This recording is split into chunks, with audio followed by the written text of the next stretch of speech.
হরে কৃষ্ণ। শুভ সকাল। আজ মহাপবিত্র পাণ্ডবা নির্জলা একাদশী ব্রত। তো সকলকে পাণ্ডবা নির্জলা একাদশী ব্রতের কৃষ্ণপ্রীতি শুভেচ্ছা জানাই। আজ আমি পাঠ করব পাণ্ডবা নির্জলা একাদশী ব্রত মাহাত্ম্য কথা। জয় পাণ্ডবা নির্জলা একাদশী ব্রত মাহাত্ম্য কি জয়।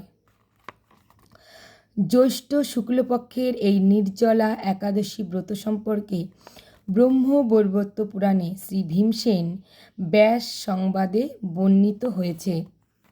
মহারাজ যুধিষ্ঠির বললেন, হে জনার্দন, আমি অপরা একাদশীর সমস্ত মাহাত্ম্য শ্রবণ করলাম। এখন জ্যৈষ্ঠ শুক্লপক্ষের একাদশীর নাম ও মাহাত্ম্য কৃপাপূর্বক আমার কাছে বর্ণনা করুন। শ্রীকৃষ্ণ বললেন, এই একাদশীর কথা মহর্ষি ব্যাসদেব বর্ণনা করবেন, কেননা তিনি সর্বশাস্ত্রের অর্থ ও তত্ত্ব পূর্ণরূপে জানেন। রাজা যুধিষ্ঠির ব্যাসদেবকে বললেন, হে মহর্ষি দ্বৈপায়ন, আমি মানুষের লৌকিক ধর্ম এবং জ্ঞানকাণ্ডের বিষয়ে অনেক শ্রবণ করেছি। আপনি যথাযথভাবে ভক্তি বিষয়িনী কিছু ধর্মকথা এখন আমায় বর্ণনা করুন।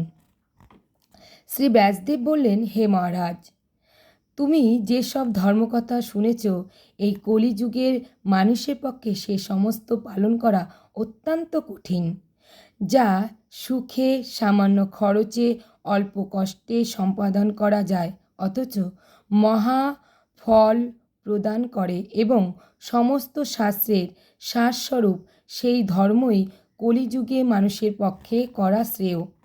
সেই ধর্মকথাই এখন আপনার কাছে বলছি। উভয় পক্ষের একাদশীর দিনে ভোজন না করে উপবাস ব্রত করবে। দ্বাদশীর দিনে স্নান করে শুচিশুদ্ধ হয়ে নিত্যকৃত্য সমাপনের পর শ্রীকৃষ্ণের অর্চন করবে। এরপর ব্রাহ্মণদেরকে প্রসাদ ভোজন করাবে। অশৌচাদিতেও এই ব্রত কখনো ত্যাগ করবে না। যে সকল ব্যক্তি স্বর্গে যেতে চায় তাদের সারা জীবন এই ব্রত পালন করা উচিত। পাপকর্মে রত ও ধর্মহীন ব্যক্তিরাও যদি এই একাদশীর দিনে ভোজন না করে তবে তারা যম যাতনা থেকে রক্ষা পায়। শ্রী ব্যাসদেবের এসব কথা শুনে গদাধর ভীমসেন অশ্বত্থ পাতার মতো কাঁপতে কাঁপতে বলতে লাগলেন, হে মহাবুদ্ধি পিতামহ, মাতা কুন্তী, দ্রৌপদী, ভ্রাতা যুধিষ্ঠির, অর্জুন, নকুল ও সহদেব এরা কেউই একাদশীর দিনে ভোজন করে না। আমাকেও অন্ন গ্রহণ করতে নিষেধ করে, কিন্তু দুঃসহ ক্ষুধা যন্ত্রণার জন্য আমি উপবাস করতে পারি না। ভীমসেনের এই রকম কথায় ব্যাসদেব বলতে লাগলেন, যদি স্বর্গাদি দিব্যধাম লাভে তোমার একান্ত ইচ্ছে থাকে তবে উভয় পক্ষের একাদশীতে ভোজন করবে না।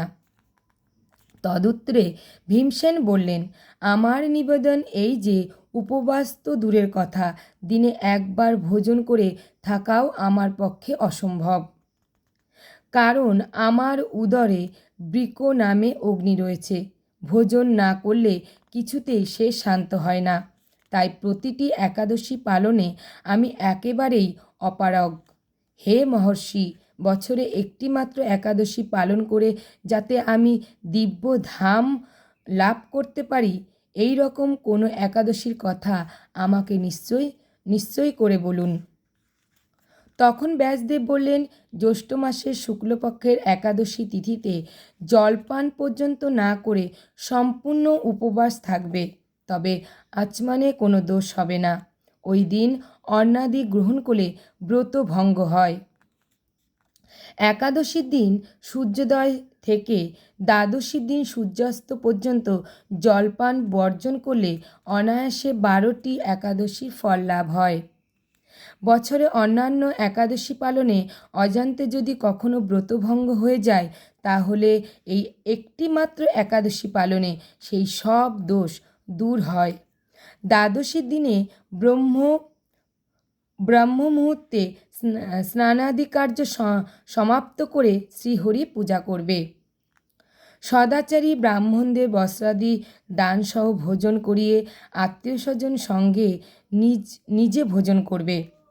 এইরূপ একাদশী ব্রত পালনে যে প্রকার পুণ্য সঞ্চিত হয়, এখন তা শ্রবণ করো।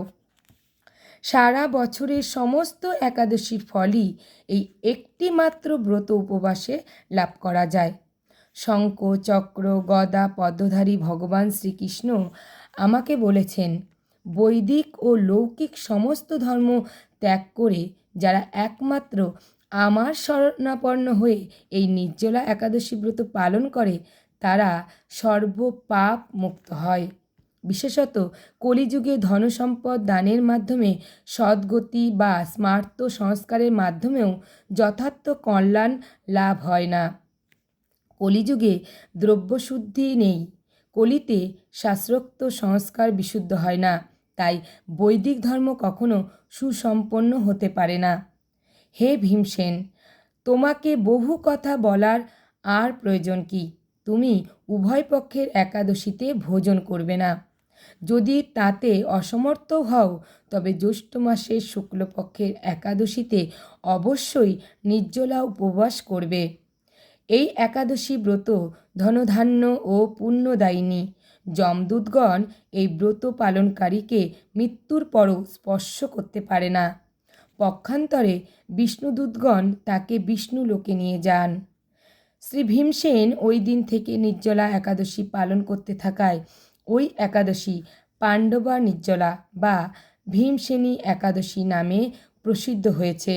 এই নির্জলা একাদশী তিথিতে পবিত্র তীর্থে স্নান, দান, জপ, কীর্তন ইত্যাদি যা কিছু মানুষ করে তা অক্ষয় হয়ে যায়। যে ব্যক্তি ভক্তি সহকারে এই একাদশী ব্রত মাহাত্ম্য পাঠ বা শ্রবণ করেন, তিনি বৈকুণ্ঠ ধাম প্রাপ্ত হন। হরে কৃষ্ণ। জয় জয় পাণ্ডবা নির্জলা একাদশী ব্রত মাহাত্ম্য কি জয়। হরে কৃষ্ণ।